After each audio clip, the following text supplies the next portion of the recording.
అదరకొట్టే కారం రంగు రుచి ఆచి కారం పొడి. అంతా చూస్తూనే ఉన్నారు. వాటిని చూసి కళ్ళు తిప్పుకోలేకపోతున్నారు. మిరుమిట్లు గొలిపే మనులు, మెరిసిపోతున్న వజ్రాలు, ఆనాటి రాణుల వైభవానికి చెందిన ఆభరణాలు. కానీ ఇంతలో కాస్త అలజడి. అటు ఇటు చూసేలోపు మనులు వజ్రాలు పొదిగిన ఆభరణాలు కిరీటాలు మాయం. ఇదేదో Bollywood movie Hollywood movie scene కాదు. జస్ట్ 7 నిమిషాల్లో వెలకట్టలేని చారిత్రక సంపదను దోచేసి చెక్కేశారు. మొత్తం 8 ఆభరణాలను దోచేశారు. ఇంతకీ ఆ 7 నిమిషాల్లో ఏం జరిగింది? ఆ 8 ఆభరణాల కథేంటి?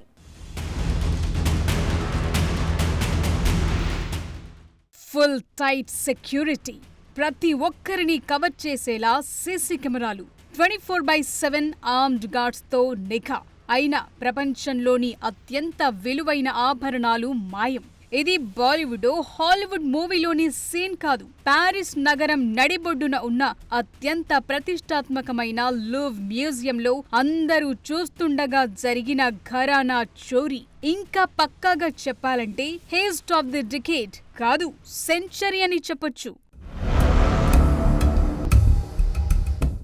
లూవ్ర్ మ్యూజియం ఆకర్షణీయమైన కట్టడమే కాదు, ఫ్రాన్స్ చారిత్రక సంపదకు ఓ కేరఫ్. ప్రపంచ ప్రఖ్యాతిగాంచిన మోనాలిసా ఆర్ట్తో పాటు అస్సలు వెలకట్టలేని ఆభరణాలకు కొలువు ఈ మ్యూజియం. అలాంటి మ్యూజియం ఉదయం తెరుచుకున్న వెంటనే సింపుల్ గా బైక్లపై వచ్చి నెపోలియన్ కాలానికి చెందిన ఆభరణాలను కొట్టేశారు 4 దొంగలు. అది కూడా జస్ట్ 7 నిమిషాల్లో.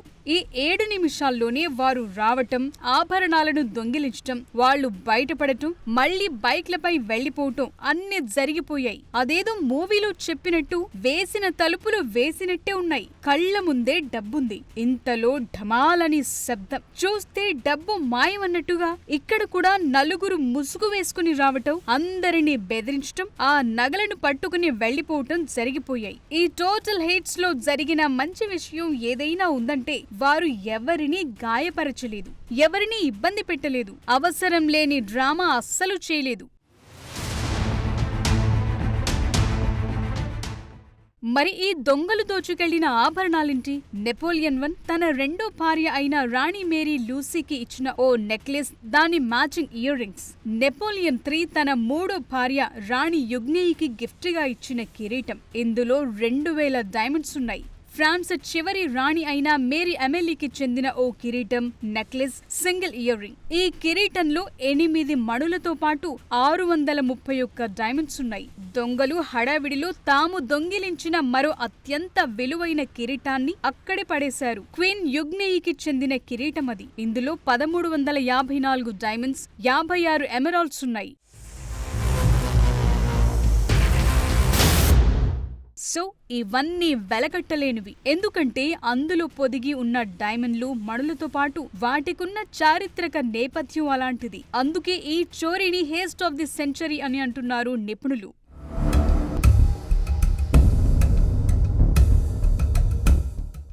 కానీ ఈ చోరీ జరిగిన విధానాన్ని చూస్తే పక్కా ప్లానింగ్ ప్రకారమే జరిగిందని అర్థమవుతోంది. ఎందుకంటే మ్యూజియంలో ప్రస్తుతం రెనోవేషన్ వర్క్ జరుగుతోంది.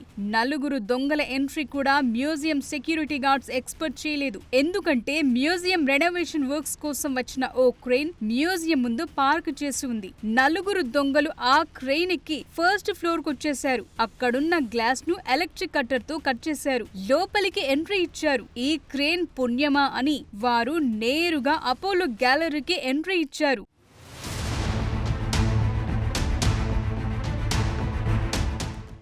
ఈ అపోలో గ్యాలరీ చాలా స్పెషల్ అని చెప్పాలి. ఫ్రెంచ్ చారిత్రక సంపద అంతా ఈ గ్యాలరీలోనే ఉంటుంది. దీన్ని లూయిస్ 14 1661లో నిర్మించారు. ఈ గ్యాలరీలో మధ్యలో ఉన్నాయి ఈ చోరీ అయిన ఆభరణాలు. దీన్ని బట్టి అర్థమైంది ఏందంటే వారి చేతికి అందింది దోచుకెళ్లాలన్నది దొంగల ప్లాన్ అస్సలే కాదు. అదే నిజమైతే కిటికీకి దగ్గరగా ఉన్న ఆభరణాలను పట్టుకుని ఉడాయించాలి. కానీ అలా జరగలేదు.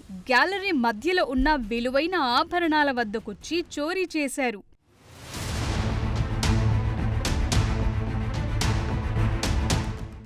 ఆభరణాల చోరీ జరగగానే అలా మోగింది.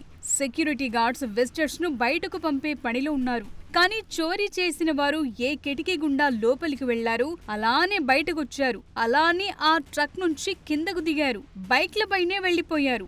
వెళ్లేప్పుడు ఆ ట్రక్ ను కాల్ చేయాలని చూశారు. నిప్పు కూడా పెట్టారు. కానీ మ్యూజియం స్టాఫ్ ఆ నిప్పును ఆర్పేశారు. ఈ టోటల్ చోరీలో మ్యూజియం స్టాఫ్ అడ్డుకున్నది ఆ మంటలను మాత్రమే.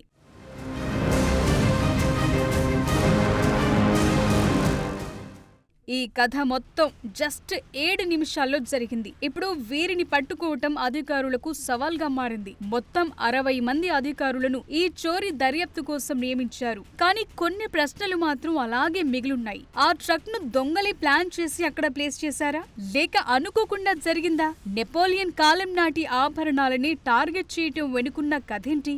ఈ కొట్టేసిన ఆభరణాలతో ఏం చేయబోతున్నారు? ఈ ఆభరణాలను బహిరంగ మార్కెట్లో అమ్మలేరు. మరి బ్లాక్ మార్కెట్ లో ఎవరు కొంటారు? ఇంత రిస్క్ చేసిన హేస్ట్ అసలు దేని గురించి? ఈ చోరీ ఇప్పుడు మళ్లీ చరిత్రను గుర్తు చేసింది. ఈ లూవ్ర్ మ్యూజియంలో జరిగిన దొంగతనాలను కళ్ల ముందుకు తీసుకొచ్చింది. మోనాలిసా ఆర్ట్ చోరీ ఉదంతాన్ని గుర్తు చేసింది. ఇంతకీ అప్పుడు నిందితుణ్ణి ఎలా పట్టుకున్నారు? ఇప్పుడు ఈ నిందితులను పట్టుకునే ఛాన్స్ ఉందా?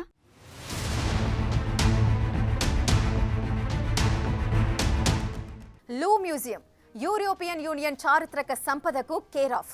వరల్డ్ ఫేమస్ మొనాలిసా పెయింటింగ్ నుంచి మొదలు పెడితే యూరప్ను పాలించిన చివరి రాజుల వరకు అన్నింటికి సంబంధించిన చారిత్రక గుర్తులు కొలువై ఉన్న మ్యూజియం అది.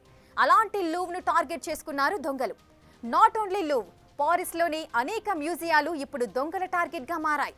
ఇంతకీ ఈ వరుస చోరీల వెనుక రీజన్స్ ఏంటి? అసలు ఈ చోరీ వస్తువులను కొనేదెవరు?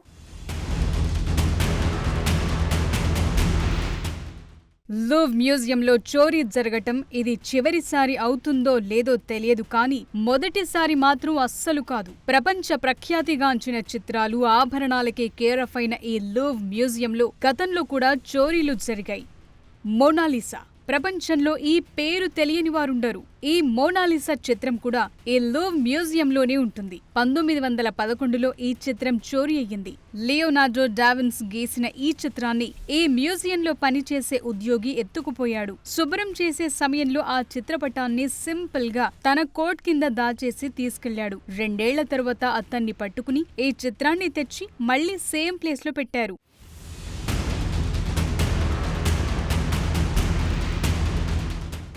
1956లో కూడా మోనాలిసా పెయింటింగ్ ని టార్గెట్ చేశారు. ఓ విజిటర్ ఈ పెయింటింగ్ పై రాయి విసరటంతో ఈ పెయింటింగ్ కాస్త దెబ్బతింది. దీంతో అప్పటి నుంచి ఓ ప్రొటెక్టెడ్ గ్లాస్ లో ఈ పెయింటింగ్ ఉంచారు. ఆ తర్వాత 1998లో 19వ శతాబ్దానికి చెందిన ది లుషమిన్ డు సెప్రో పెయింటింగ్ ను దొంగిలించారు. దీన్ని ఇప్పటి వరకు కనిపెట్టలేకపోయారు. ఈ చోరీ తర్వాత మ్యూజియం భద్రతను భారీగా పెంచారు. ఆ తరువాత మళ్లీ ఇన్నేళ్లకు ఓ భారీ చోరీ జరిగింది.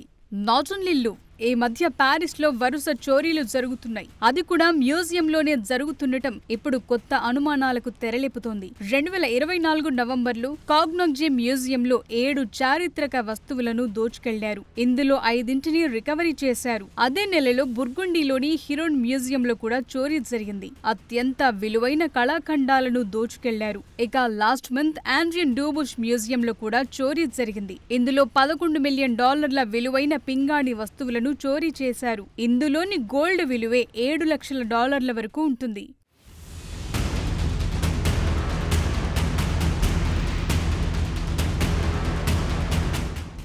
ఇప్పుడు ప్యారిస్లోని మ్యూజియాలను కొందరు టార్గెట్ చేశారు.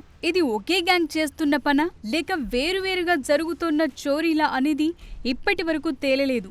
ఇప్పటికే వందల మంది అధికారులు, అందులో మ్యూజియం చోరీల దర్యాప్తులో ఎక్స్పర్ట్స్ ను రంగంలోకి దించారు.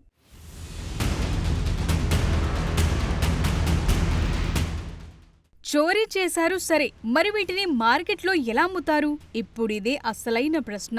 ఎందుకంటే ఇలాంటి అమూల్యమైన విలువైన వస్తువులను కొనటం అనేది సాధారణ వ్యక్తులు కలలో కూడా ఊహించని విషయం. అందుకే బ్లాక్ మార్కెట్లో వీటిని ఎవరు కొనుగోలు చేస్తారన్నది ఇప్పుడు ఇంట్రెస్టింగ్ గా మారింది. అయితే ఇక్కడ మరో ప్రమాదం ఉంది. అదేంటంటే ఈ విలువైన ఆభరణాల్లో వందల కొద్ది డైమండ్స్, మణులు ఉంటాయి. వీటిని వేరు చేసి మార్కెట్లో అమ్ముకుంటూ వెళితే మాత్రం వాటిని కనిపెట్టి కనిపెట్టడం అంత సులువు కాదు. మరో విషయం ఏంటంటే ఈ ఆభరణాల్లో ఇక్కడ బంగారం కంటే విలువైనవి 100 ఏళ్ల కాలం నాటి వజ్రాలవి. వాటిని ముక్కలు చేస్తే దాని విలువ కూడా 100 రెట్లు పడిపోయినట్లే. అంతేకాదు దీనివల్ల 2 నష్టాలున్నాయి. ఒకటి, దొంగలను పట్టుకోవటం కాస్త కష్టంగా ఉంటుంది. రెండోది, చరిత్రకు సంబంధించి ఓ ఆనవాలు తుడిచిపెట్టుకుపోయినట్టే.